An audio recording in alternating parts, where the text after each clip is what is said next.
Mwasise mukyamu naje musinze okwanga mutwa amanya yenze King Smith nga bulijjo kubanga mbatuusako amawulire olugambo kalebule pokopoko ne buli gulire nonne ligenda maaso wano kuba serebu bamwe mu ggwanga lya Uganda, East Africa, Africa and world over.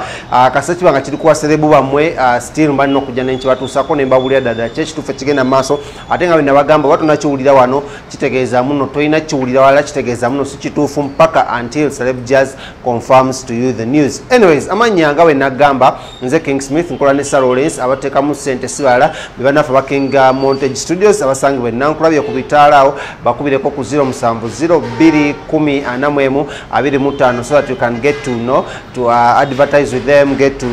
their services balungi nnyo mu bifaananyi emikolo n'embaga nenga tugenda kuba tuyitako mawulire g'olunaku olwaleero chap ebigenda maaso ku Facebook ku internet nsobola kubanga mubitegeera. First of all olunaku lw'eggulo Australia breakings mwana mulenzi amanyiddwa nga God's Plan ngono yaliko Bawashira Gashumba yaliko mu Arsenal Academy era nga abadde one of the socialites abadde inspiring abavubuka mu ggwanga lya Uganda okulanga beekolera nnyo okulata ate bafuna ekiguli amagale diba. Omukulu ono wenjogeera birungi si birungi oluvannyuma lw'akavidiyo akavidiyo ne kalinkinga nga kalaga omuwala omu agambibwa okuba mbu ono yamukaka omukwano era nga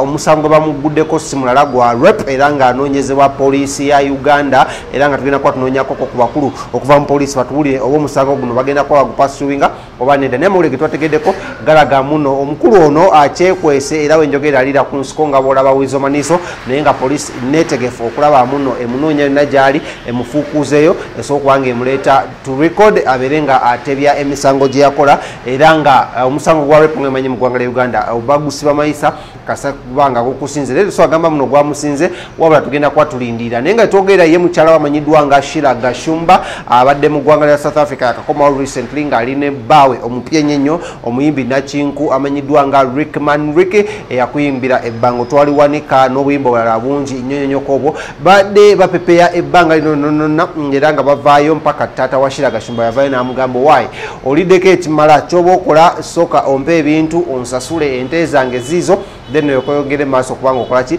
nga wejavaana ebintu byamuki byamuwala wange naye nga Shira Gashumba ali on cloud nine because of the deals, so many deals agenda maaso nga signinga era nga zino zibedde zimuwa kasente wabula Eric Man ebya music tebimutambulira bulungi kubanga atalinawo hit song yonna naye nga alina okuddayo mu ggwanga lye Sweden naye nga emanya ebya COVID-19 badde bikyaliwo nga tasobola kubanga atwavolinga naye kuno konna abasinga bavudde ne batugamba muno okwekwasa kubanga singa tekubadde kwekwasa abantu bannyo bagenda bweru w'eggwanga n'okuyingira ensi eno kasoba nga amaze okukola kyokutestinga COVID-19 so poliisi tenoonya mwana mulenzi eyaliko ex wa wakati ali ex wa Shira Gashumba wabula enoonyeza ddala n'omukulu amanyiddwa nga Rwasa omugagga olw'okuvayo n'akola kinaata ebifaananyi bino ebyaki ebyobuseegu oba akatamyo mwe yafulumira ak'obuseegu ye kagamba muno teyali part of okitegedde era nga tukyagendako okuleetera abantu bangi nnyo okulaba muno batunyonnyola bomu kulaba abalaba bata photographic interpretation eno eraga muno Rwasa yali mu katambi kano oba bakwata mutwe gwe ne baguteeka ku kiwuduwudu oba ku kipaati y'omuntu omulala n'abeera ng'afulumira mu katambi kano abaakakola ne bonna baakafulumya tewaliwo n'omuyavuddeyo kwogera tewaliwo n'omuyavuddeyo kwewaana ddala n'abatanzi akyasirise Angela yali maziga so ensonga bwezo zigenda maaso naye nga ye Rwasa akyanoonyezebwa bubi nnyo era nga omukulu akulira abambega wali ku kitongole kyekireka yavuddeyo n'ayogera ku nsonga zino so tugenda kuba nayo tutwongera omunoonyaako tulabe naye nga bo bali mu buzibu oba mu matigga agatagambika naye nga embeera bwetyo bwekolaki bwegenda mu maaso omulala gwe twagala okuyisawamuko capucapu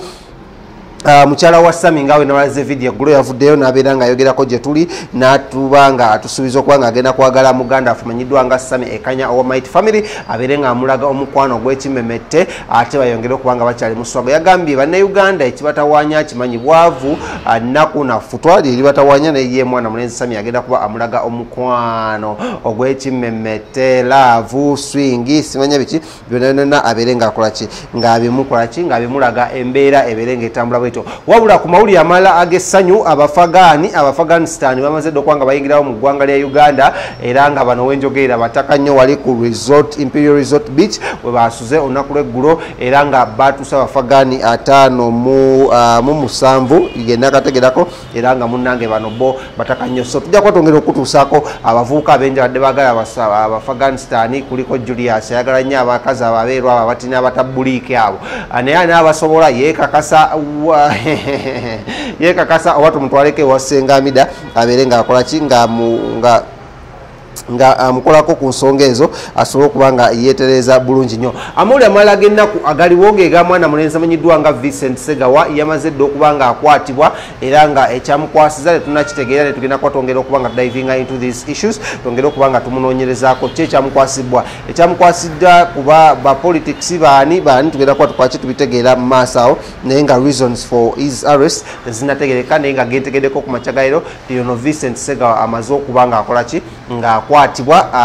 oba yakubye muntu oba bamukutte byakafubi ne batambula ekiro sinnakuba kubanga ntegeera naye nja kuba mbinoonyezako naku lwaliro era nja kuba nyongera mu maaso okubanga nkola ki nga nkutuusako amawulire ng'ago bwe gatyo mu mbeera nga zino zetutambuliramu era amawulire mangi nnyo Bad Black akyavuddeyo sitira akyayogera bingi nnyo ku lwasa simanyi oba ayagala akasente simanyi oba ayagala ki but si naye nja kuba nyongera otutegeera ensonga ze ezigenda mu maaso awo ku mawulire agagenda mu maaso wano mu ggwanga lya Uganda naye katwebuuze mbannange ndayo promoter bangi nnyo bamanager bangi nnyo music managers nekyenjagala okwebuuza bapromoter bamanager babayimbi nga bakazi balagawa nakoma kulyako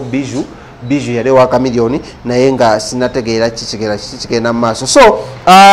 embeera bwetyo bweri ngenda kuba netulamu katono nnyo naye nfunye wano message egamba muno Vincent Segawa bamutwalidde mu drone era nga abamagye bamututte naye nga tujja kuba twongera okuba nga tutegeera ensonga ze nga bwe ziri tusobole okuba nga tukola ki nga tugenda mu maaso mu mbeera efaanagana kubetyo amanya nze King Smith atekamu sente sibala banafa King Montage Studios abasangi bwe nankulabye ku bitaala awo gendawo obeekwata ku services zaabwe ez'enjawulo ate nawe yagadde okulanga naffe tukubireko ku simu zaffe 0755311731 so okuba nga ate nawe tukuba bizinesi yo abantu mu maaso